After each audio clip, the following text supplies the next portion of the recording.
السلام عليكم ورحمة الله وبركاته. أعوذ بالله من الشيطان الرجيم. بسم الله الرحمن الرحيم. الحمد لله رب العالمين. اللهم صل على سيدنا محمد وعلى آل سيدنا محمد وبارك وسلم عليه. ഏറ്റവും സ്നേഹബഹുമാനാദരവുകൾ നിറഞ്ഞ മുഅ്മിനാത്തുകളെ, തവസ്സൽനാ ബിസ്മില്ലാ വബിൽഹാദി റസൂലില്ലാ വകുല്ലി മുജാഹിദിൻ ലില്ലാ വഅഹ്ലിൽ ബദ്രി യാ അല്ലാഹ് സ്വലാത്തുല്ലാഹ് സലാമുല്ലാഹ് അലാ ത്വാഹ റസൂലില്ലാഹ് സ്വലാത്തുല്ലാഹ് സലാമുല്ലാഹ് അലാ യാസീൻ ഹബീബില്ലാഹ്.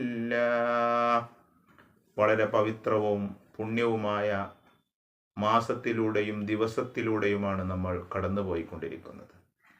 വിശുദ്ധമായ റജബ് നമ്മളിലേക്ക് പിറന്നിരിക്കുകയാണ്. അല്ലാഹു സുബ്ഹാനഹു വ തആല ഒരുപാട് സുഹൃതങ്ങൾ ചെയ്ത് അവനോട്ട് ധന്യമാവാൻ അല്ലാഹു തആല നമുക്ക് തൗഫീഖ് നൽകി അനുഗ്രഹിക്കട്ടെ. പ്രിയപ്പെട്ടവരെ, റജബ് എന്നുള്ളത് നന്മകൾ വാരിക്കൂട്ടാനുള്ള, നന്മകൾ ചെയ്യാനുള്ള തയ്യാറെടുപ്പിൻ്റെ മാസമാണ്. പണ്ഡിതന്മാർ വിവരിക്കുന്നത് ഒരു കൃഷിയോട് ഉപമിച്ചിട്ടാണ്. റജബ് എന്ന് പറഞ്ഞാൽ വിത്തിറക്കേണ്ട മാസമാണ്. ഷാബാൻ എന്ന് പറഞ്ഞാൽ അതിന് വേണ്ട വെള്ളവും വെളിച്ചവും അത് വളരാൻ അനുയോജ്യമായ സാഹചര്യങ്ങൾ ഒരുക്കി കൊടുക്കുക എന്നുള്ളതാണ്. റമദാൻ എന്ന് പറഞ്ഞാൽ വിളവെടുപ്പിൻ്റെ കാലമാണ്. അഥവാ റജബ് തുടങ്ങുമ്പോഴേ നമ്മൾ പുണ്യങ്ങൾ ചെയ്യാനുള്ള ആവേശത്തിലായിരിക്കണം, ഒരുപാട് സുഹൃതങ്ങൾ ചെയ്യാനുള്ള തയ്യാറെടുപ്പിലായിരിക്കണം. അത് ചെയ്തുകൊണ്ട് മുന്നേറുമ്പോൾ ഷാബാൻ നമ്മളിലേക്ക് പിറക്കുമ്പോൾ ഒരുപാട് നല്ല നല്ല സാഹചര്യങ്ങളിലേക്ക് നമ്മൾ എത്തിപ്പെടണം. ഒരുപാട് സുഹൃതങ്ങൾ ചെയ്യാനുള്ള അവസരങ്ങൾ നമുക്ക് ലഭിക്കണം. അങ്ങനെ റമദാനിലേക്ക് അങ്ങ് എത്തിക്കഴിഞ്ഞാൽ ഒരുപാട് സുഹൃതങ്ങൾ ചെയ്ത് നന്മകൾ വാരിക്കൂട്ടി ലൈലത്തുൽ ഖദ്ർ കൊണ്ടൊക്കെ അനുഗ്രഹീതരാവാൻ നമുക്ക് അല്ലാഹു തആല തൗഫീഖ് നൽകണം. അല്ലാഹു തആല നമുക്കൊക്കെ തൗഫീഖ് നൽകി റമദാനിലേക്കൊക്കെ നമ്മുടെ ആയുസ്സിനെ അല്ലാഹു തആല നീട്ടിയിട്ട് റമദാനിലെല്ലാം ഈ മാസങ്ങളിലെല്ലാം ഒരുപാട് ഇബാദത്തുകളെ കൊണ്ട് ധന്യമാവാൻ നമുക്കും നമ്മളോട് വേണ്ടപ്പെട്ടവർക്കും അല്ലാഹു തആല തൗഫീഖ് നൽകി അനുഗ്രഹിക്കട്ടെ. പ്രിയപ്പെട്ടവരെ, ഈ റജബ് എന്നുള്ളത് നോമ്പിന് വളരെ പവിത്രത ഉള്ള മാസമാണ്. ഒരു ചരിത്ര സംഭവത്തിലേക്ക് നമുക്ക് കടന്നു പോവാം. മഹാനായ ഈസാ നബി അലൈഹിസ്സലാം ഒരു ദിവസം നടന്നു പോവുകയെ ഒരു മിന്നുന്ന തിളങ്ങുന്ന ഒരു പ്രകാശത്തിൻ്റെ പർവ്വതം കാണാൻ ഇടയായി. അള്ളാഹുവിനോട് കേണപേക്ഷിച്ചു, അള്ളാഹുവേ, ഈ പർവ്വതത്തിൻ്റെ രഹസ്യങ്ങളൊക്കെ ഒന്ന് എനിക്ക് വ്യക്തമാക്കി തന്നാലും, ഈ പർവ്വതം എന്നോടൊന്ന് സംസാരിച്ചാലും. അവിടുന്ന് പർവ്വതം സംസാരിക്കാൻ തുടങ്ങി. എന്താണ് നിങ്ങൾ എന്നിൽ നിന്ന് അറിയാൻ ആഗ്രഹിക്കുന്നത്? എന്ത് വേണം?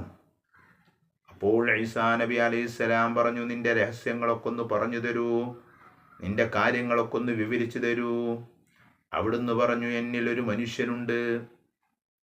ഉടൻ തന്നെ അള്ളാഹുവിനോട് ഈസാ നബി അലൈഹിസ്സലാം പ്രാർത്ഥിച്ചു, അള്ളാഹുവേ, ആ മനുഷ്യനൊന്ന് പുറത്തെടുക്കുമോ? തൻ നിമിത്തം ആ പർവ്വതമതാ പിളരുന്നു.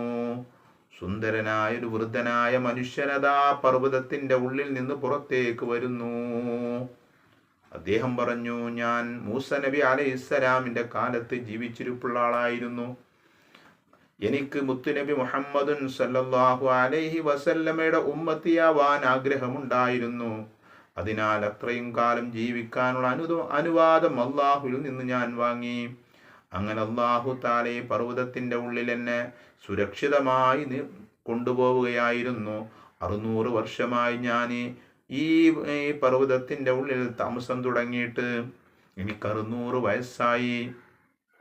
ഉടൻ തന്നെ അള്ളാഹുവിനോട് ഈസാ നബി അലൈഹിസ്സലാം ചോദിക്കുന്നുണ്ട്, ഇദ്ദേഹത്തെക്കാൾ നല്ലൊരു മനുഷ്യനുണ്ടോ?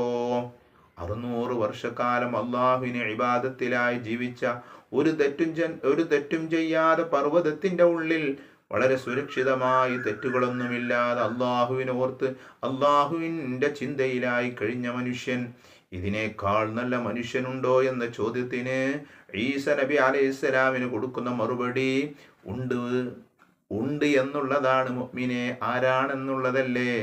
റജബ് മാസത്തിൽ ഒരു ദിവസം നോമ്പനുഷ്ഠിച്ചാൽ ഇദ്ദേഹത്തിനേക്കാൾ വലിയ സ്ഥാനമാണ് ഈ മനുഷ്യൻ റജബിൽ നോമ്പനുഷ്ഠിച്ച ഉമ്മത്ത് മുഹമ്മദുൻ സല്ലല്ലാഹു അലൈഹി വസല്ലമക്ക് കൊടുക്കുന്നത്. പ്രിയപ്പെട്ടവരെ, അതുകൊണ്ട് ഈ റജബ് ഒരുപാട് നോമ്പനുഷ്ഠിക്കാൻ അല്ലാഹു തആല നമുക്ക് തൗഫീഖ് നൽകി അനുഗ്രഹിക്കട്ടെ. വിശുദ്ധമായ ഇസ്രാ മിഅ്റാജിന്റെ രാത്രികളിലെല്ലാം, ആ രാവുകളിലെല്ലാം ധന്യമാവാൻ അല്ലാഹു തആല നമുക്ക് തൗഫീഖ് നൽകട്ടെ.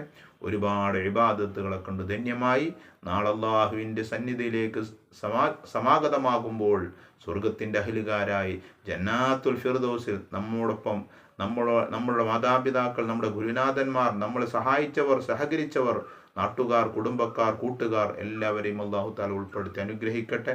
പ്രയാസം കൊണ്ട്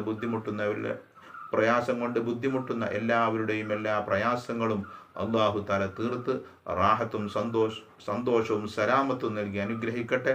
അല്ലാഹു തആല നമ്മുടെ പ്രയാസങ്ങളൊക്കെ തീർത്ത് ആഖിബത്ത് നന്നായി മരിക്കുന്ന കൂട്ടത്തിൽ നമ്മളെല്ലാവരെയും അല്ലാഹു തആല ഉൾപ്പെടുത്തട്ടെ. വിശുദ്ധമായ റമദാനിൽ ഒരുപാട് സുഹൃതങ്ങൾ ചെയ്യാൻ അല്ലാഹു തആല ആയുസ്സും ആരോഗ്യവും നൽകട്ടെ. ബിഹഖി സയ്യിദിനാ മുഹമ്മദിൻ സ്വല്ലല്ലാഹു അലൈഹി വസല്ലം. അൽഹംദുലില്ലാഹി റബ്ബിൽ ആലമീൻ. അസ്സലാമു അലൈക്കും വറഹ്മത്തുള്ളാഹി വബറകാതുഹു.